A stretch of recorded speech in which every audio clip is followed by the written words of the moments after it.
Hello? Sino to? Ang iyong konsensya!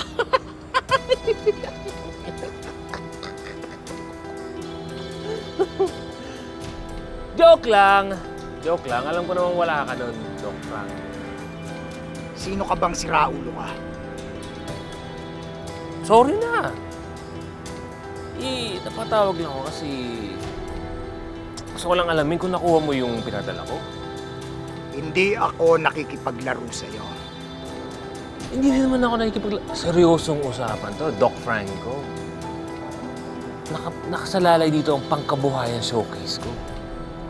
Kaya gusto ko lang alamin talaga kung nakuha mo na ba yung pinadala ko. Sige na. Buksan mo na, Doc.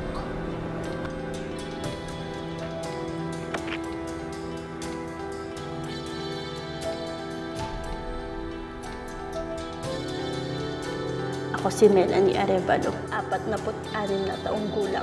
3 buwan kong ginamit ang all-in-one drops ni Doc Frank. Ang bukol sa leeg ko na nooy kasing laki na ng kalamansi ay naging sing laki na ng daladal. Lahat ng kinakain ng tatay ko, isinusuka na lang niya. Butot balat na lang din siya.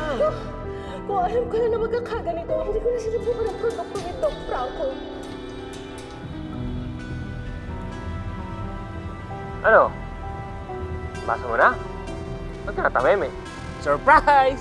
Yan ang mga listahan ng mga tao na nagreklamo nung una nilabas ang produkto mo! All-in-one drops, di ba? Sabi mo, Dok, gagaling sila. Parang yung nangyari yata, nag-unahan sila sa hukay eh. Doc Franco, baka sugo ka ng kamatayan.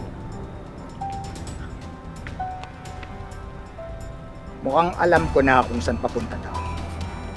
Magkano? 10 milyon. Ibabaw na natin ito lahat sa limot.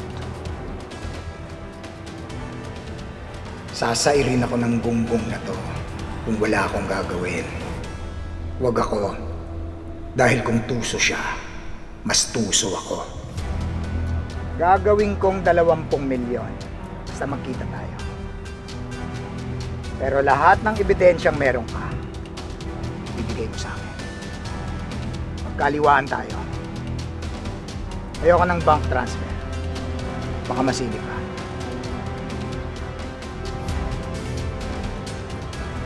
Oh. Ano?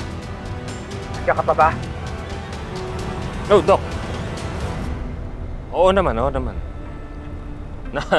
Medyo nagulantang ako sa offer mo. Pero, sino ba naman ako para tanggihan yan? Push natin yan, Doc Franco.